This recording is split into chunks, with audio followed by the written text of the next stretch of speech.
God bless you one and all, and welcome back to the Bishop's Corner.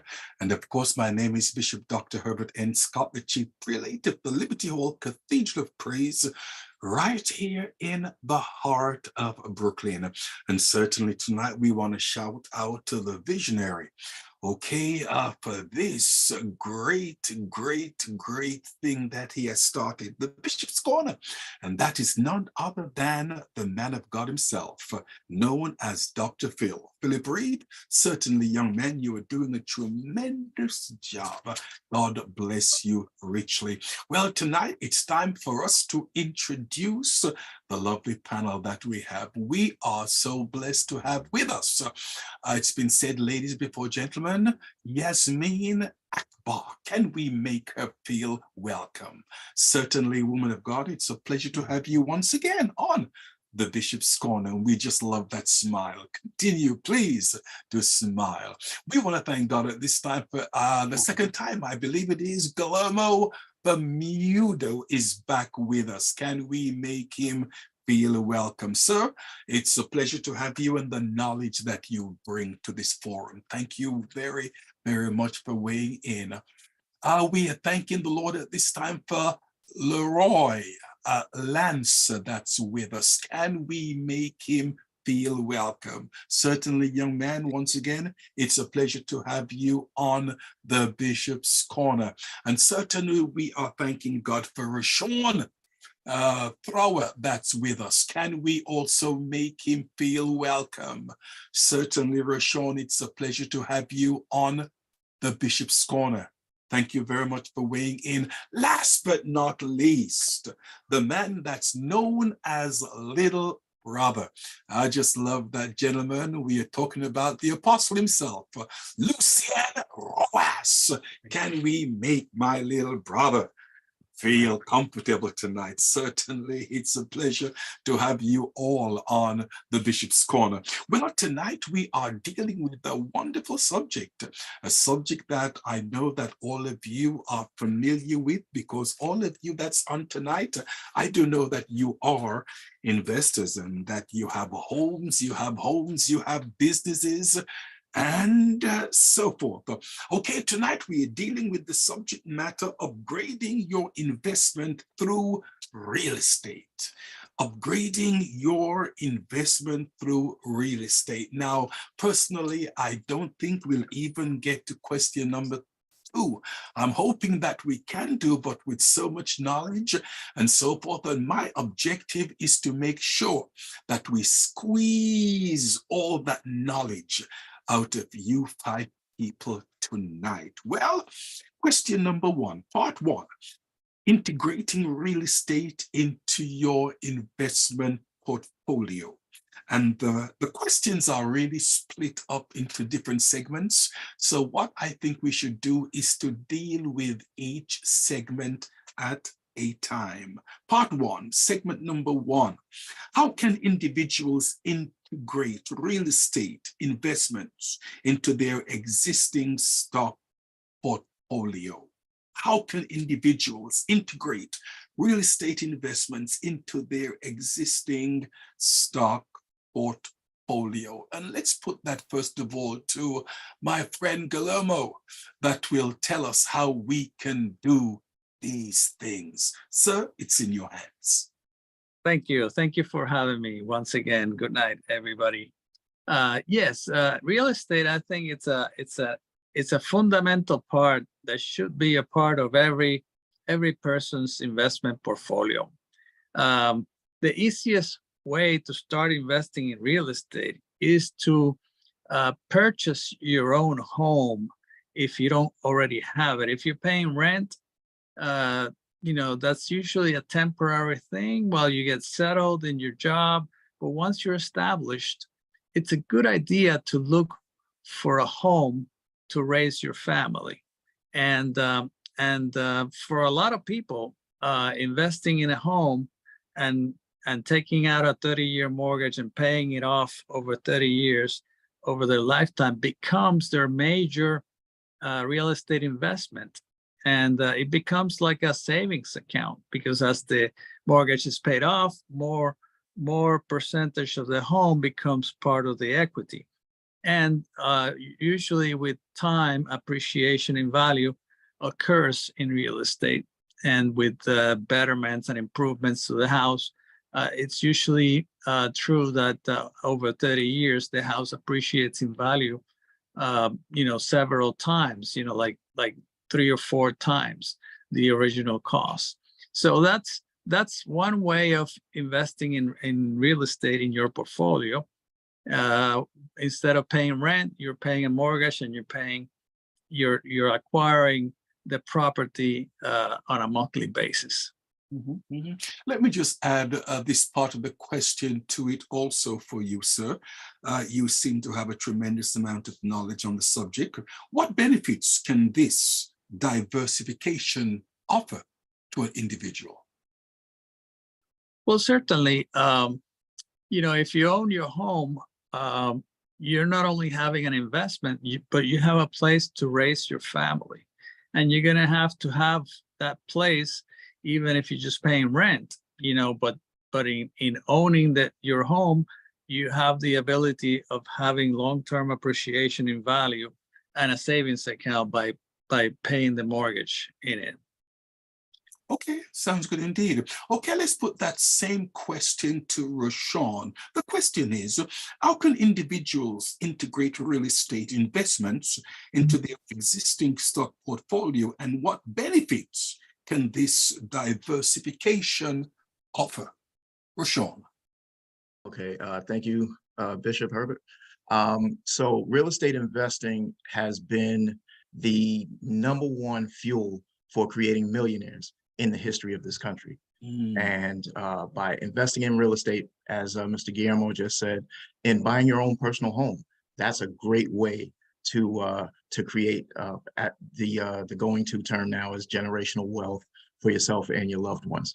But there are several other ways to invest in real estate. There are, we spoke about this briefly, what are called REITs, real estate investment trusts, which are stocks which you can buy, which invest in real estate. And besides that, you can meet someone who invests in real estate, and you can learn to invest alongside them in a passive way or in an active way. So, it'd be great if you could align yourself with someone who actively invests in real estate, either in your market or in another market, and you can learn to invest alongside them and get a return alongside them. So that's a great way that you can invest in real estate and also invest in the stock market. Okay, thank you very much. Okay, now we are blessed to have 4 handsome men, but thank God we have a beautiful young lady that's with us. Yes, let me put that same question to you, young lady. Yes, so I'm with R&J Capital Group, so I call myself the money lady when you need to get some money. So yes, real estate is always a wonderful way to invest in for that generational wealth, passing it down. But I really love how my clients use it. They'll buy that house, it'll appreciate, they'll take some money out, and they'll go buy another property and rent and repeat. So, it really is a safe way to go and a stable way to go. And I love it myself. I'm a testament of that. I just bought my dream house doing the same thing. I bought a 2-family house long time ago. It appreciated, took the money out, put it on the other house. So yeah, I preach it and I live it as well. And it's definitely a good way to go, a good, safe way to go. Okay, fantastic. Thank you much. Okay, let's put that same question now to Leroy. How say you, young man? Excuse me. Thanks for having me. I guess everyone talks about buying your own home, and I don't want to say that a lot of younger people can't buy their homes, because anybody can buckle down and save up, get a home. It might not be ideal, it might not be the ideal you want, whatever. But so you have a lot of people that renting has become more of an option for a lot of people. They have no interest in buying their own home. But what they can do is Rashawn mentioned the REITs. Apostle Lucian was talking about it earlier. In the pre-show, he was talking about the REITs, and the different things that you can get there that would give you the exposure.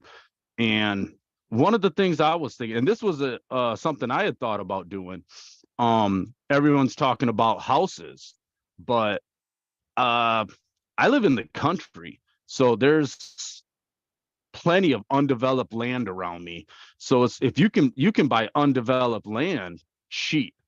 So if you buy undeveloped land and then something moves in, well, now you've got a plot of undeveloped land, and somebody can you can either develop it yourself, put a house on it, do whatever, sell it that way, or you just have undeveloped land and you can do whatever you want with it. I've thought about buying some Airbnbs and then, or the undeveloped land, and even turning it into hunting property and renting it out to people so that they could hunt on it. But I think the only problem with that is I just don't much want to be a landlord. It just seems like a lot of work to me. But like they said, it's the number one way of becoming a millionaire.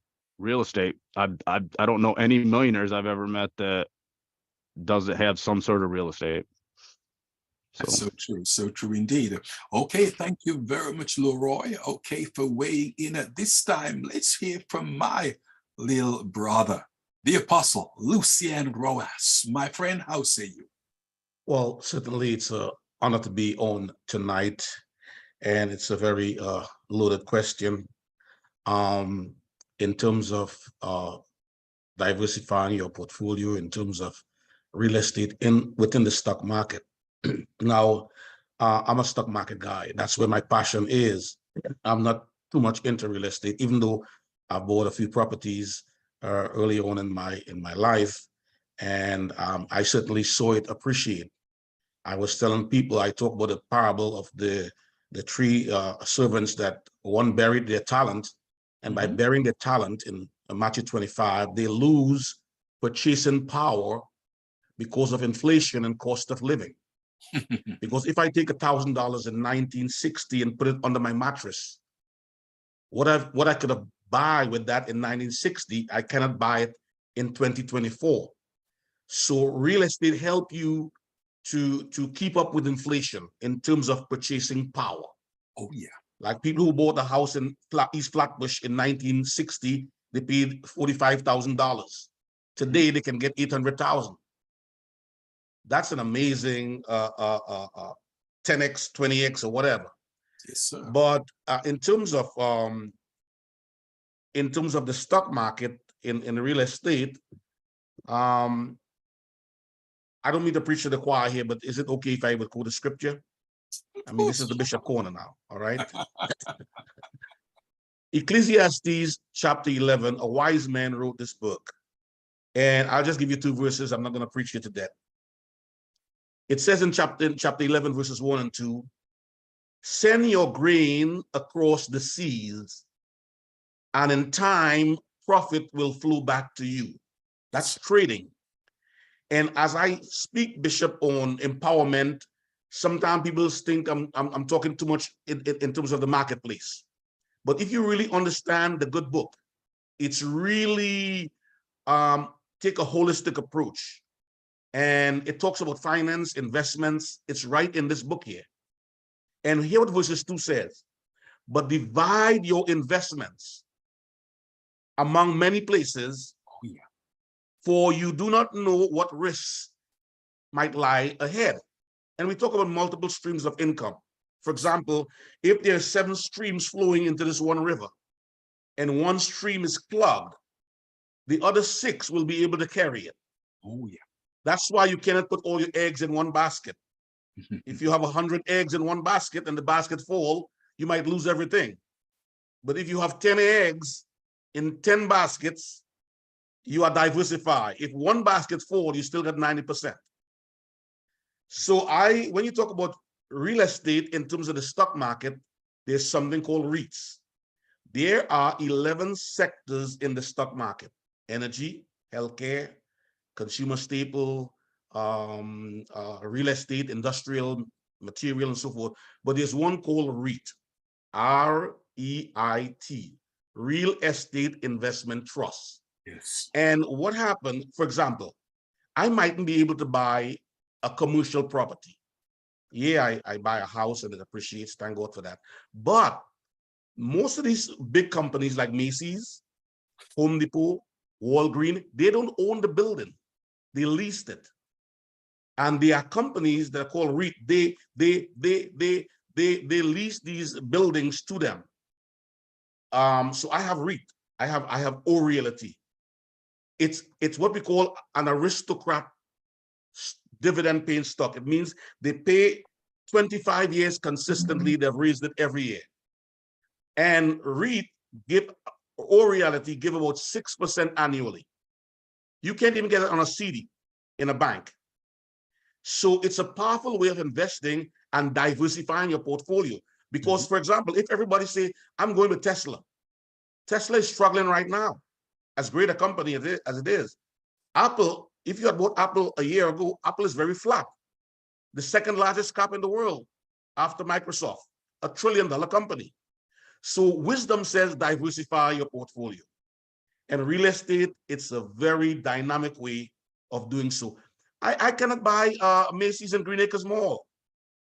But because I have REIT, I have a tiny piece of that property and I get a dividend every year. So it's a real unique way of diversifying your portfolio. Let me say one thing. I know I spoke a lot. Let me say one thing and I'll be quiet. I love the stock market, and somebody said it's the best way of becoming a millionaire, but I think the stock market, I don't know which one will have the edge. For example, Bishop Scott, I'm going to say this. My house that I'm living in right here and right now, I bought this house in 2007. And right now it's up 80%. It hasn't doubled, but it's up 80%.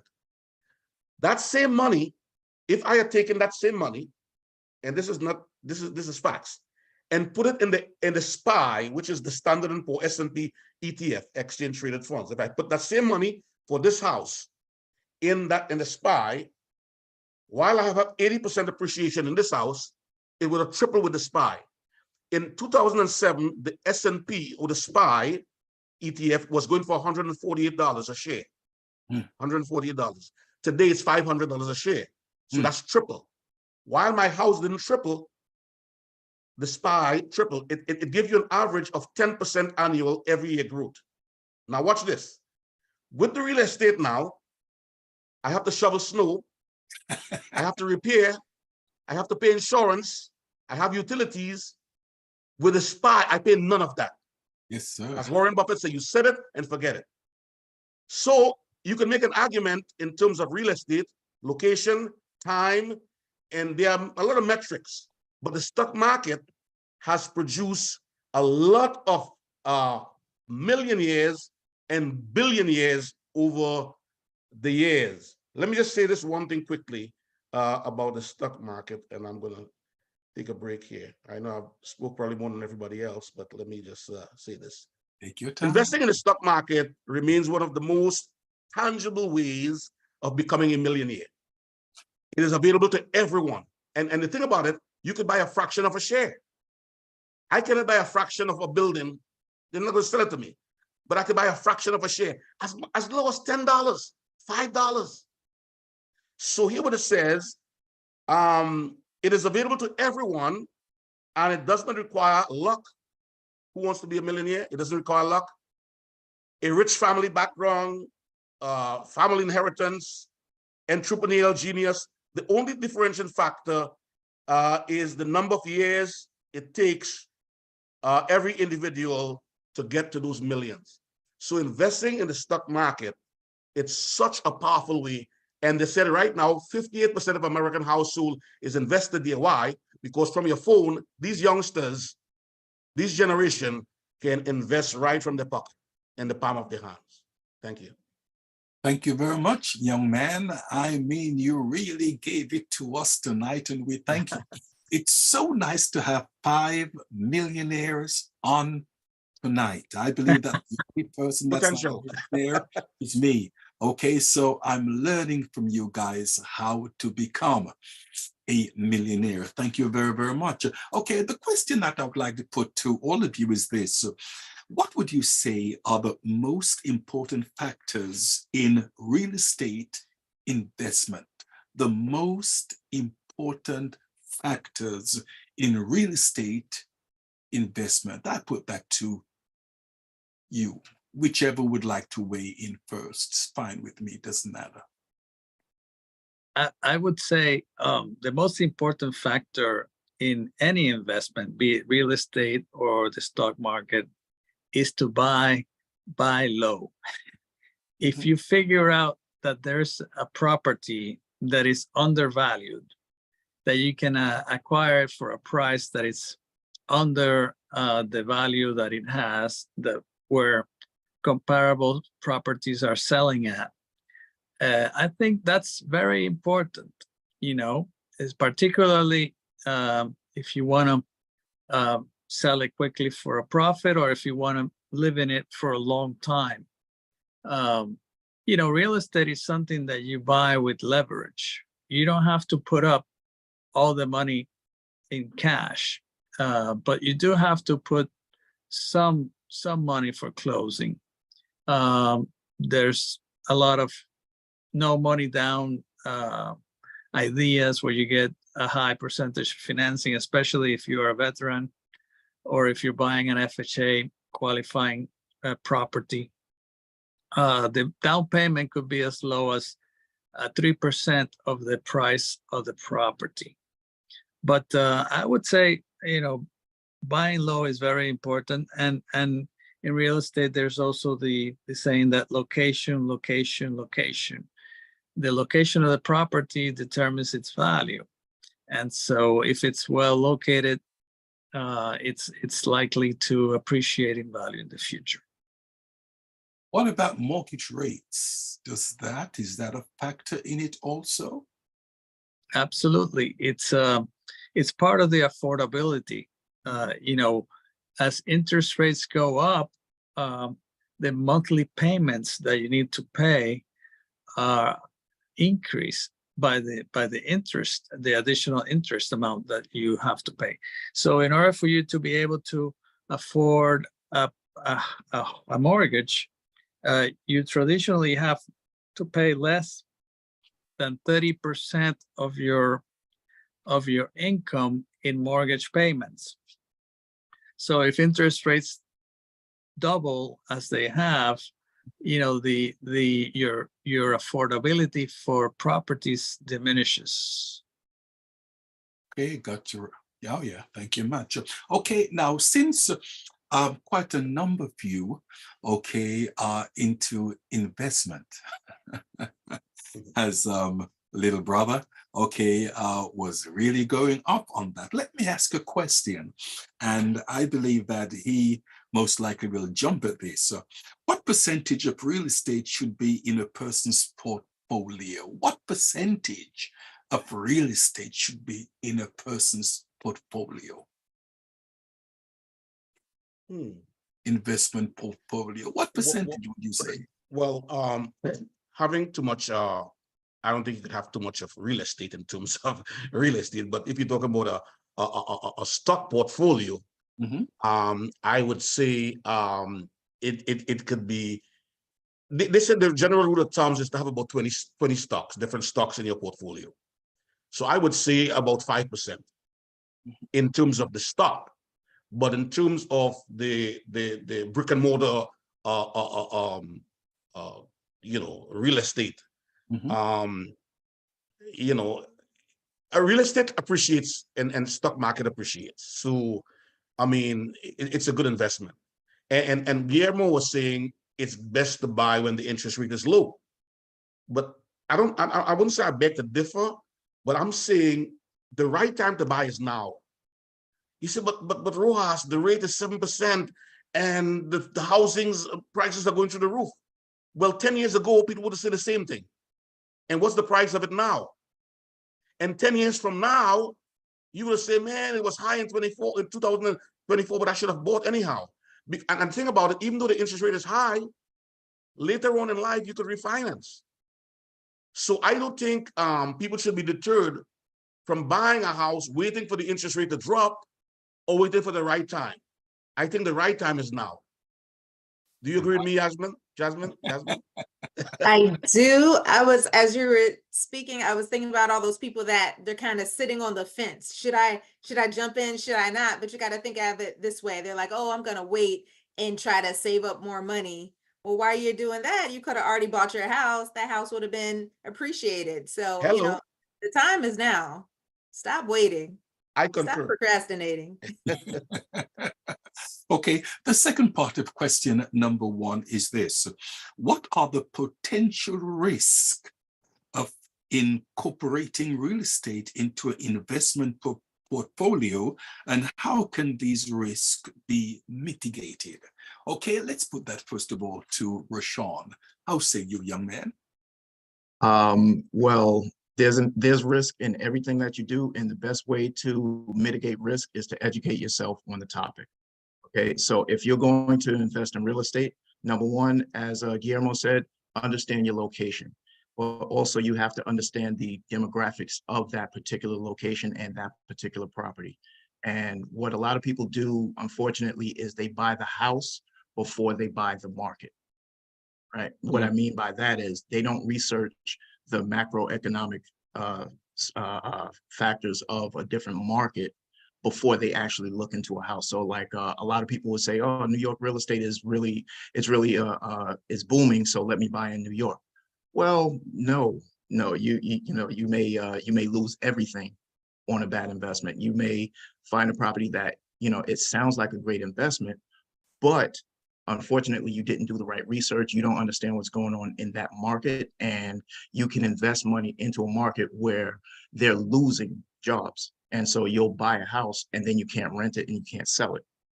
So you have to do your research. You have to understand the market. You have to understand the macroeconomic factors before you understand the actual property. So, if you want to not lose everything, find out what's going on with the economic development in the area. Find out what major companies are hiring in that area. Find out if any major companies are leaving the area.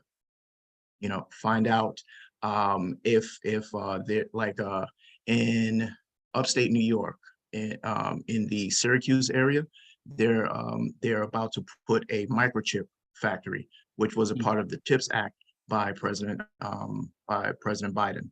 Right. And a lot of people are investing in that area. However, because it's so close to a presidential election, people may think that that'll be a great investment because they have that microchip factory coming there. However, if we have a change in presidents, then you have an opportunity. You may lose everything because the incoming president may decide to scrap the whole thing, and now you bought a house for $150,000, $200,000 in an area where properties currently are only worth $152,000, $200,000, where you thought they will go up to $350,000, $400,000. So it's a lot of research before you lose everything. So that's the best way to mitigate risk, is to understand and do your research. Thank you much, young man. Thank you much. Let's put that same question to the apostle. Man of God, how say you? I really concur with Brother Tro. That is such a good point and valid point you make, because people say real estate, the best way to go. What happened in 2007, 2008? There was a bubble and houses were underwater. It was upside down now. So you paid $450,000. As a matter of fact, in 2007, when I bought this house, 6 months after, it dropped. But now it's way back up. But my point is, not because you think real estate always goes up, timing is everything. And as Tro said, your research is critical, because something might be taking place now and that dynamics can change. You know what I mean? So if you buy near school, children more at college, they need rental. So that's good. That college ain't going nowhere. It has been there for the past 30 years. There are certain things you look at and you make a wise decision. You just don't buy in the middle of nowhere. Because like, let's say New York City, San Francisco, we know real estate is high.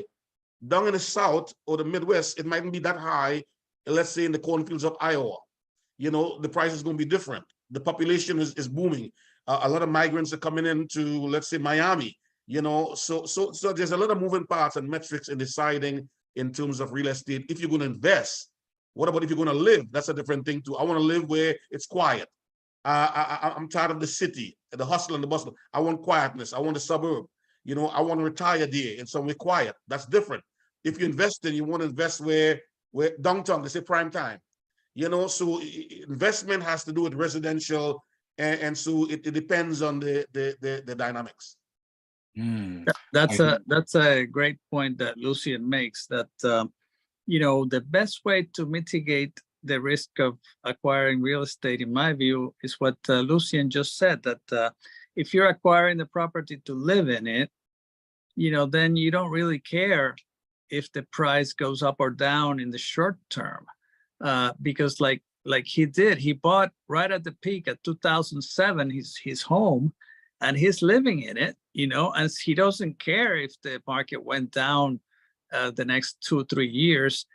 Right now it's back up, and he mitigated that risk by just living in it, making sure that he could afford the payments, and making sure that it worked for his job and for his location, for his children, the schools, everything around it. It's another thing if you're buying it for an investment, that you would need to have probably a shorter term horizon, or you would need to have tenants that would pay your mortgage, and they would have to be able to afford the rent. So that Lucian made some very good points, and I wholeheartedly concur. how dangerous? I'm sorry, go ahead. Oh, excuse me. I just wanted to add one more thing to what Guillermo and Lucian were speaking about, as far as buying in a specific area for you to live versus for you to do an investment and a possible fix and flip. This was something that I learned on my very first fix and flip property, because I grew up in New York City, and in New York City, it's more about the location of where you live, the actual neighborhood, but the outside factors aren't as important.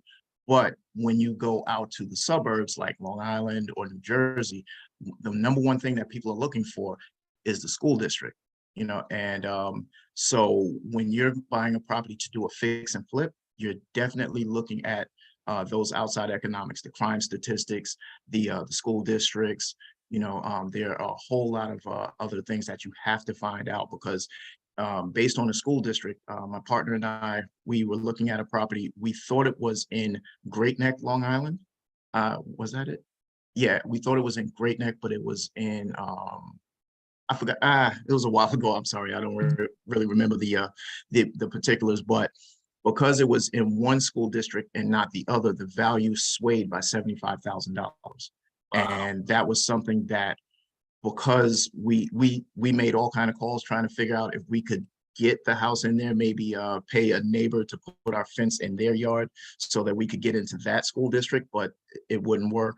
And for that, we stepped away, because we wouldn't get the return that we desired, because it wasn't in that particular school district. And that's what people buy for. And you have to understand that, another part of market research. So just wanted to share that.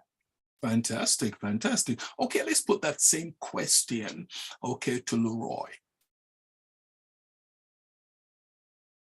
I guess, excuse me, I guess everybody has kind of hit all the points. And I think my biggest thing would be, you have to know what you want to do with the investment property itself. Is it like Rashawn said, are you flipping it? Is it residential? Do you want to live there? Do you want to put a tenant in it? Because these are all going to, they're going to change how you look at the house. And if you don't know how to do repairs, you better have a good contractor that you trust. I would say that. And one other thing, Rashawn mentioned, you've got to know where the political winds are blowing. I don't know if everybody watching this knows who Dave Ramsey is. Everybody pretty much knows him if you know anything about budgeting. Well, he lost everything in real estate. That's what he did. He would flip real estate. So now his whole thing is, I pay everything with cash. Well, what he doesn't tell you is that he was doing quick 6-month flips. He would get the mortgage for like a 6-month mortgage, flip it real quick, and then be right on to the next house. And he had a whole bunch of houses like that on these 6-month mortgages. And he makes it out like the bank just came in and was like, oh, we want our money. Well, what happened in reality was he had these short-term mortgages, and then the laws changed and it was no longer profitable. You didn't have the tax write-offs in real estate that you did prior to, like, I believe 83 or 84, something like that. And it became more profitable to be in like the stock market. So everybody was taking their money out of real estate, putting it into the stock market, and he didn't pay attention to it. And the next thing you know, he's, barely afloat and mad because the banks are saying, hey, we want our money, So the thing is, it's knowing. You want to know, if you're in a market, know it inside and out. You want to know that market like the back of your hand. You want to know what's going on. You want to know if this politician over here that, hey, I would normally vote for that guy, but that guy's saying he's going to raise all the rents on these, the taxes on these properties, and this is what I do for a living.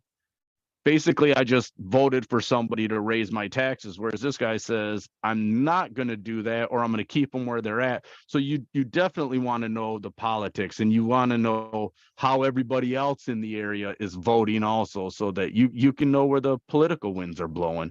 And it's mitigating your risk. So that's all I have to say on that. Okay, I hear you there, young man. Okay, let me ask this question before we hear from Yasmin. Okay, why do 90% of millionaires invest in real estate? 90% of millionaires invest in real estate. Mine's real quick, because it's limited and everybody needs it. That's all I got to say. Anyone else? Well, there's a Yeah, saying I'd like to say, because everything that we do revolves around real estate. Everyone right now is sitting inside of somewhere. That's real estate. Either you own it or you're renting it. Someone is getting paid, and someone has gotten paid from us living in wherever we are. When you go to the store, you're dealing with real estate. When you leave your home and get in your car, something has to do with real estate. Either you take your car to the mechanic, you bought it from a dealer, or you bought parts from an auto repair shop. Everything we do revolves around real estate. And these billionaires understand that. And besides that, it's a great way to park money and get it back tax-free. There's a method called the BRRRR method, like your cold BRRRR. It's you buy the house, you buy it under market value, you renovate the house to bring it up to market value, then you rent it out, and then you refinance the property, meaning that you take out a mortgage to pay off whatever you bought it for and the renovation costs, and you take a little bit of money and put it back in your pocket. That bit of money that you put back in your pocket, that is 100% tax-free, because it is based on debt. And that is why millionaires and billionaires invest in real estate, because they'll take 100, or let's just use a nice round number, $100,000, and put it into a house, and then they'll refinance and take that same money out tax-free. And it works. And it works, yes. Okay, now the question is, what are the potential risks of incorporating real estate into an investment portfolio, and how can these risks be mitigated? Let me hand everything over now to Yasmin. It's in your hands. Well, I'm sorry, I was still on the previous questions. I was listening to everyone talking about the ebbs and flows of real estate. It can sound scary, but I always use myself as an example with my mortgage clients. What Rashawn was saying about how you buy a property and then get the money out, but you don't talk about the part two of that. Okay, you took the money out, but now that mortgage is higher. So for myself, I had to recently pivot, and you can't be afraid to pivot. And pivoting is, okay, now this mortgage is more. I'm going to have to renovate to bring these rents up so I can pay for this mortgage. So, don't be afraid to shift as well in this business. Okay, don't be afraid to shift in this business. Okay, now let me put this question to all of you, because you're all experts. What would you say are the downfalls of investing in real estate? What are some of the downfalls, the things that can happen to you that can bring you down in real estate? I'll take the lead on this one as well.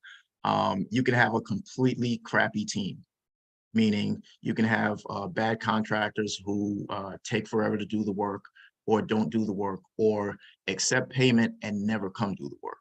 That's why when working with contractors, you always leave more money remaining than job remaining.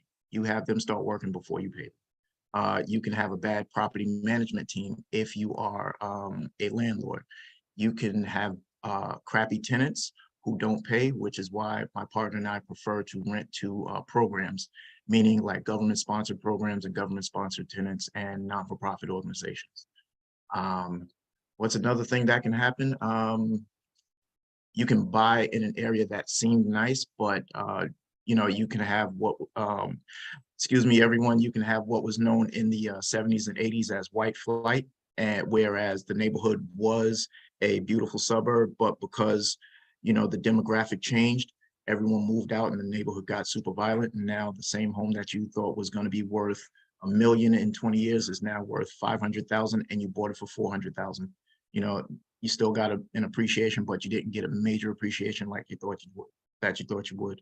There are a number of factors that can cause you to lose everything, but that's why you have to educate yourself. Yeah. Yeah, let me say about the risks. What things can go wrong?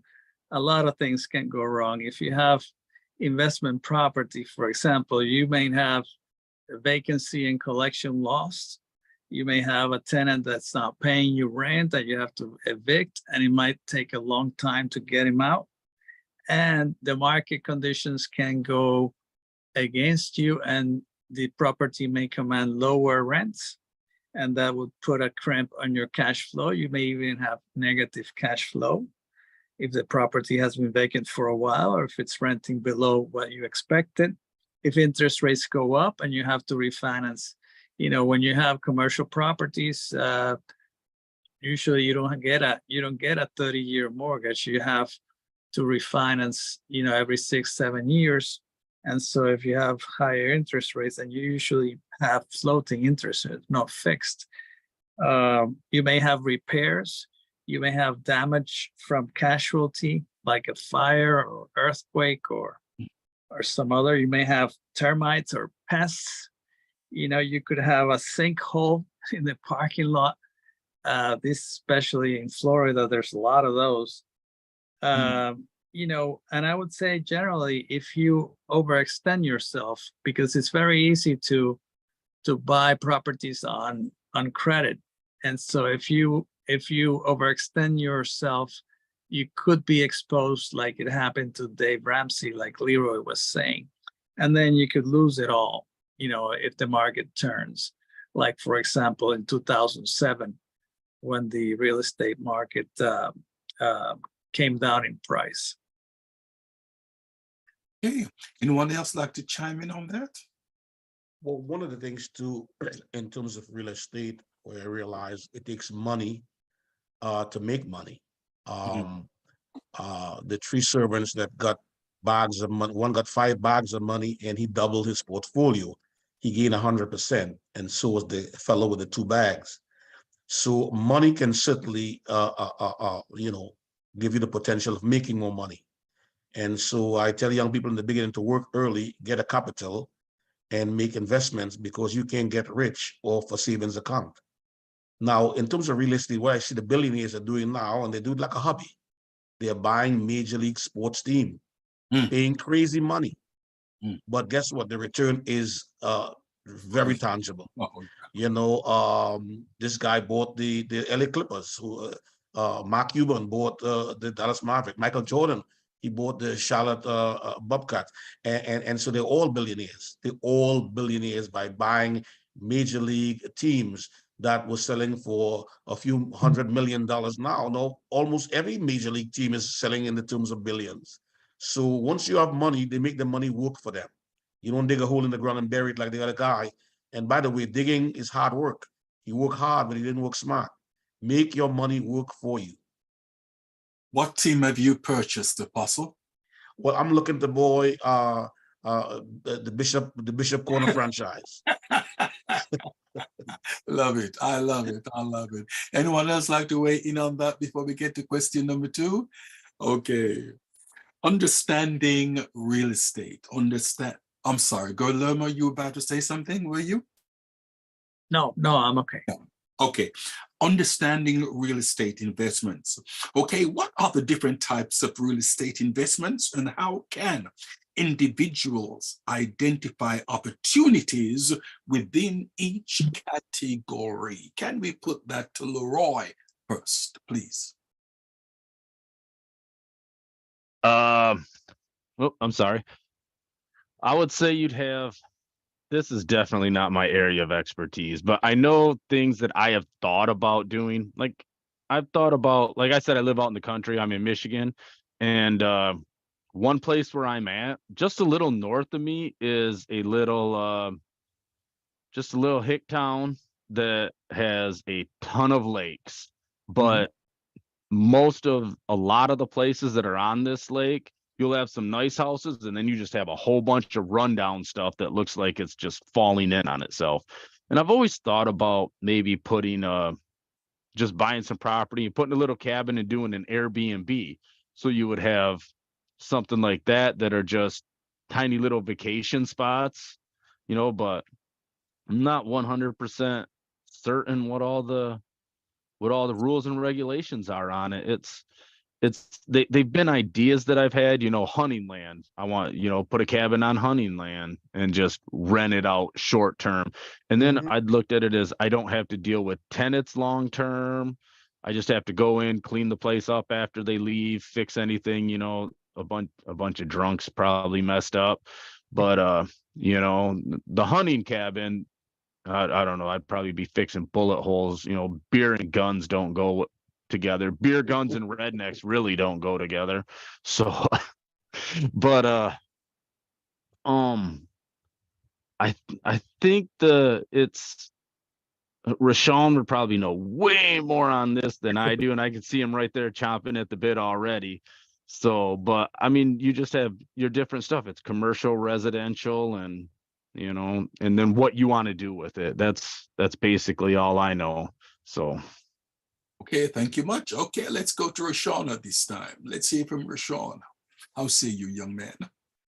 Well, there's tons and tons and tons of different ways to invest in real estate. A lot of people think that, you just do fix and flip or you just do buy and rent. Those are the two most prevalent ways to invest in real estate, but you can buy into real estate in the stock market like Lucien and Guillermo were speaking about. And you can also invest passively or actively. Investing passively meaning that you can invest in a project alongside a fix and flip person or a fix and rent person, and you can get a return on your money that way. Or you can do short-term or mid-term rentals, which is like a Airbnb or for traveling business professionals where they may need to stay in a place for a month or longer. You can, basically it's limited to your imagination. You can actually buy a house, or if let's say you inherited a home that doesn't have a mortgage and you got it from a family member, you can, maybe you don't want to go through a real estate agent, or you have someone who wants to buy it but can't qualify for a mortgage, you can finance the house directly to them. You don't need a bank, you just need the right paperwork. Again, it goes back to educating yourself on the different ways of doing things. And trust me, real estate investing is fantastic. It's just limited to your imagination and the laws of the land. The laws of the land, that's true. Okay, now, unfortunately, we only have 6 minutes left. Time has just flown. We're just right here. First part of question number 2. Let's put that to Yasmin at this time. Yasmin, how say you? This is the different ways to invest in real estate? Yes, the different type of real estate investments, yes. One that we didn't talk about is my next project. Actually, I want to build an assisted living facility. So I just want to build it and then have the company come in and rent for me. So that's an excellent way as well that we didn't discuss. Yes, young lady, we do have to talk. We definitely have to talk. Thank you for telling me that. Okay, let's put that same question to Lucian. Bishop Scott, I didn't hear us mention this too much, but I remember when I was growing up in the islands, I heard my parents, they would usually say, land don't spoil and land don't rot. Now, for example, I was ministering in Ocala just recently, and my friend told me, he said, when I bought this house 6 years ago, I was the only one that lived in this area. I mean, I had no neighbors. Now I have about 8 of them. So vision is the art of seeing the invisible. The Bible said, without a vision, the people perish. What you can do, land, like I said, don't spoil, don't rot. If you could get in early, because there's a supply and demand right now in America in terms of housing. People will always need places to live. I think Bill Gates right now, he's buying up a lot of land. So if you would buy land and hold it, it don't spoil. You don't have to mow the lawn. You don't have to clean the snow. You just buy it and leave it and let it appreciate. And like somebody was saying, later on, you could build on it. Or you could buy in somewhere that you would think nobody would come there. It seems like it's the back of the boondocks. But 5 years from now, they'll make a road there and people start moving in. And since you was there early, appreciation is the name of the game. So there's so many dynamics, you know, in terms of buying a piece of land, having the insight, knowing that it's going to grow. And next thing you know, they put a shopping mall. Next thing you know, Amazon came in town. And next thing you know, the rest is history, you know? So much can be done. Okay, let's hear at this time from Guillermo. How say you, young man? Well, I think the Lucian is right on. I mean, obviously, you can invest in various sectors of real estate. There's commercial, there's office, retail, there is residential, there is industrial, there is even specialized like retirement communities.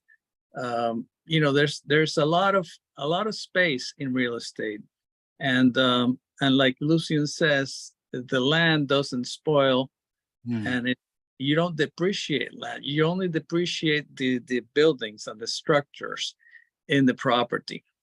And so you know, investing in real estate should be a part of everybody's portfolio, especially their own homes. You know, if you have a lot of money, a big portfolio, then you could place a portion in real estate to diversify.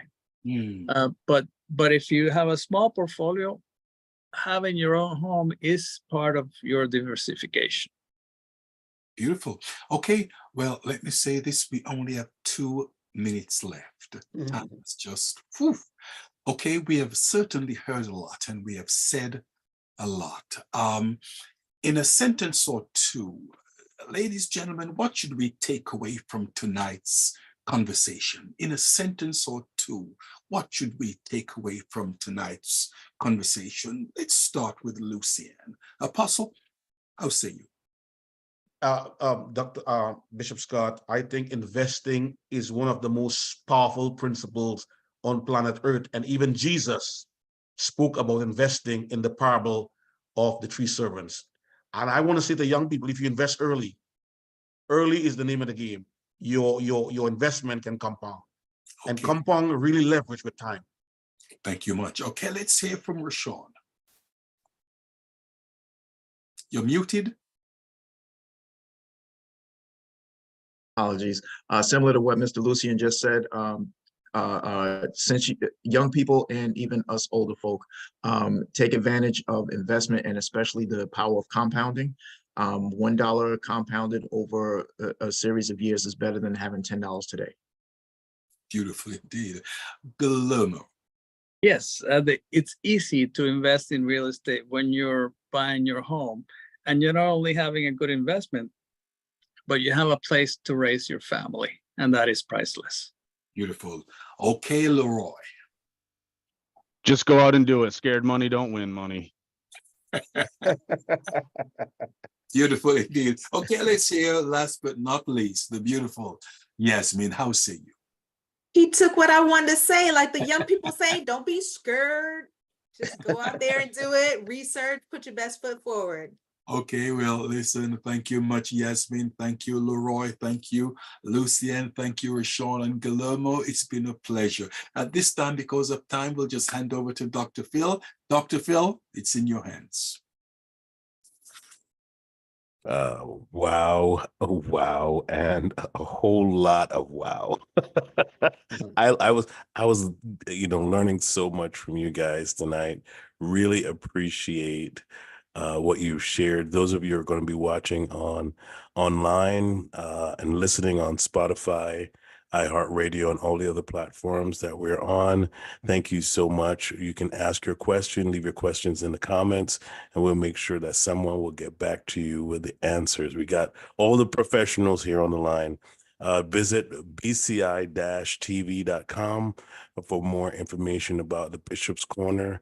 We are looking to partner with other organizations to help to make this world a better place. So stay tuned for more from us. But thank you guys for coming on. We're going to stay, those of you who are in the room, you can hang out for a little bit. It will give you a chance to do a quick Q&A with our panel. And those of you who are watching, see you next week.